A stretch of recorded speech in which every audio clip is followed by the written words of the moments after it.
Europe's economy grew much less than expected in the June quarter. There's now a clear gap opening up between the United States, which is growing solidly despite high interest rates, and the much more subdued growth in Europe and Greater China. That's great for the US dollar, which has hammered Asian currencies lower all week. That's coming up in our 5 things in 5 minutes. And then in our bonus deep dive, Krystal explains how Bank Indonesia plans to shore up the rupiah in the face of King Dollar. The key purpose is probably to give BI additional tools to manage short-term interest rates and to attract cross-border inflows.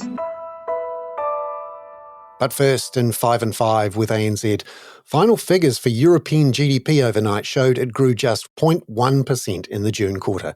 That's down from an initial estimate of 0.3% growth. And that was what was expected by the market, so much lower. Here's ANZ's head of G3 Economics, Brian Martin, talking this morning from London. Domestic demand remains very weak, particularly private consumption, which was flat on the quarter, having been flat again in the first quarter of this year. So it tells me that European consumers are really suffering from high inflation and high interest rates.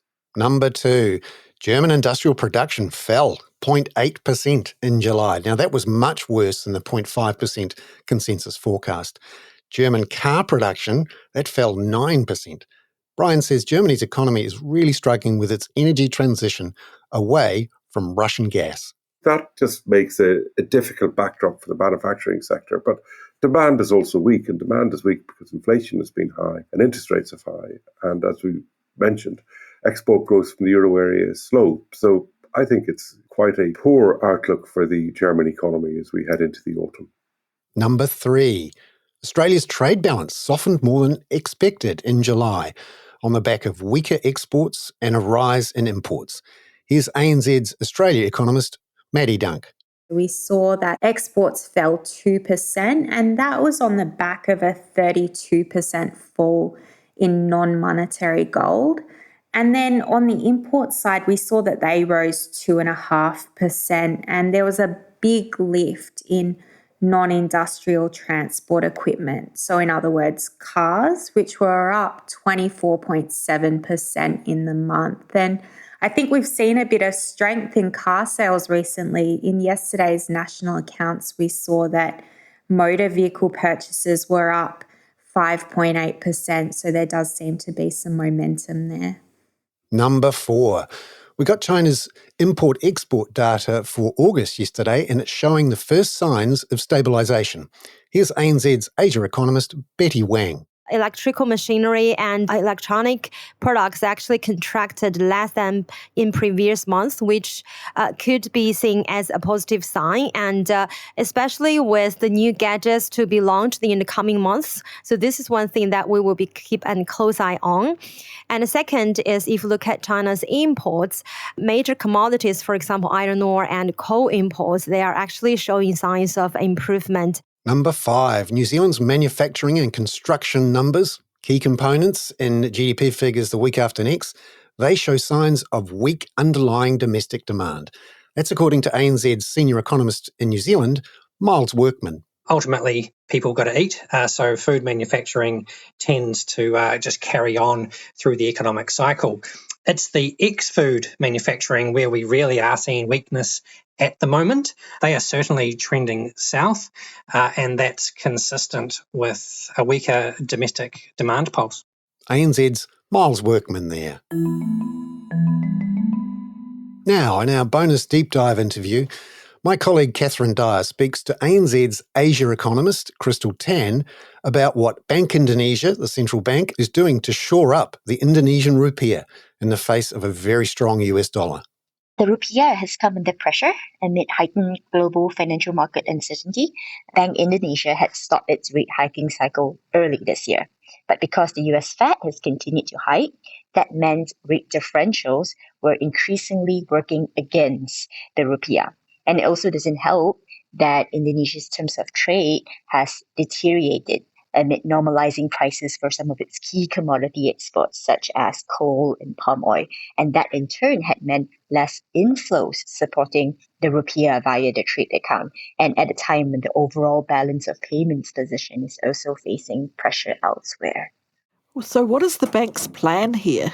So BI's plan is to diversify its toolkit in order to meet its objective of both FX and price stability. So to help support the rupiah, its focus now is on number one, stabilizing the currency through FX market intervention in both the spot and domestic NDF markets.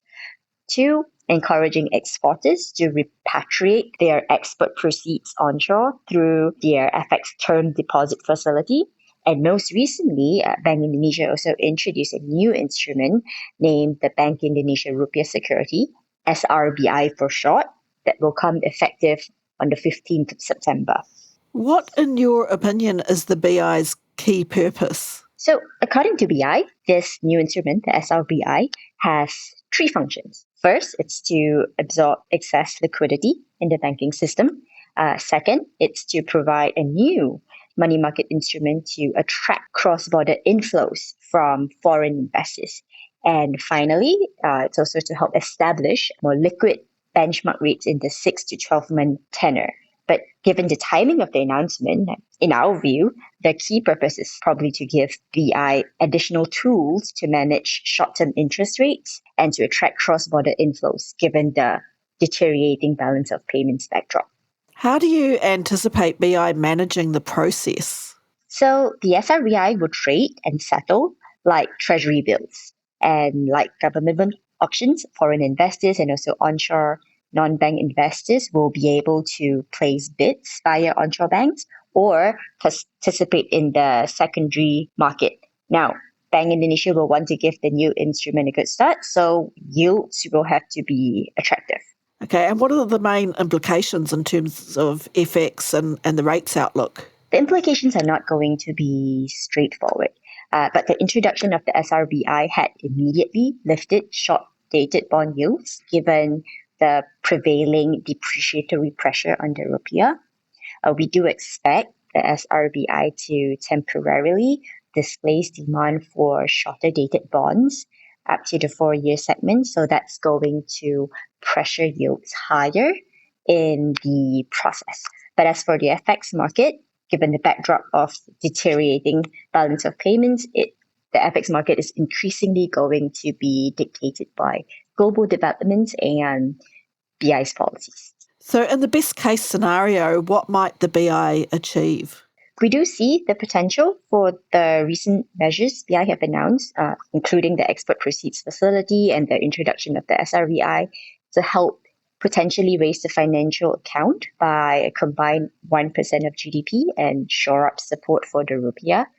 But it will take time. So since then, the take-up in BI's FX term deposits facility for export proceeds has been fairly lackluster, although improving. The thing is, the government's export proceeds regulation that mandates exporters of natural resources to keep 30% of their export proceeds onshore for 3 months came effective on the 1st of August. But exporters have 3 months to bring back the funds. So the support from this may only be clearer towards late 2023 or into 2024. And the extent of the support is also going to depend on whether exporters choose to roll over their placements. Because if there's going to be no retention beyond the minimum holding period of 3 months, then the boost in dollar liquidity is going to be one-off and also modest. Krystal Tan there, ANZ's Asia economist.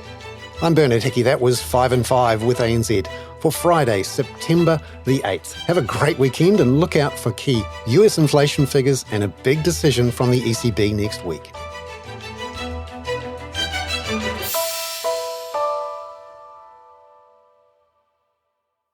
This podcast was recorded for publication on behalf of ANZ. All associated disclosures and disclaimers can be viewed using the link in your media player or the ANZ website through which you access this podcast. All care has been taken to report the views of ANZ Research in the creation of this podcast, but as an independent host, any differing interpretations are strictly mine and not ANZ's. Feel free to contact your ANZ point of contact with any questions.